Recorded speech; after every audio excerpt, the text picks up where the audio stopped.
Sì, questi 680 milioni di euro verranno distribuiti tra le diverse ULSS del Veneto e rappresentano quelle risorse necessarie a sostenere tutti i servizi sia riguardanti la disabilità che la non autosufficienza nell'ambito degli anziani, sia per quanto riguarda le politiche domiciliari che per le politiche di residenzialità. Sono risorse importanti che vedono un aumento del 2,5% rispetto alle risorse stanziate lo scorso anno e comunque c'è da evidenziare che questo è un importo veramente consistente che temo nel futuro abbia difficoltà a essere riproposto.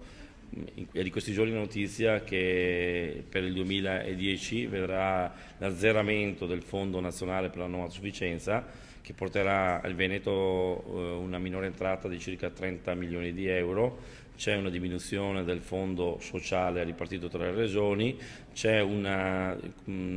prospettive diciamo, di una non rivalutazione del fondo sanitario da cui traggono anche parte di queste risorse, buona parte di queste risorse, quindi io temo veramente più che per quest'anno che c'è una buona copertura dei servizi per le prospettive future.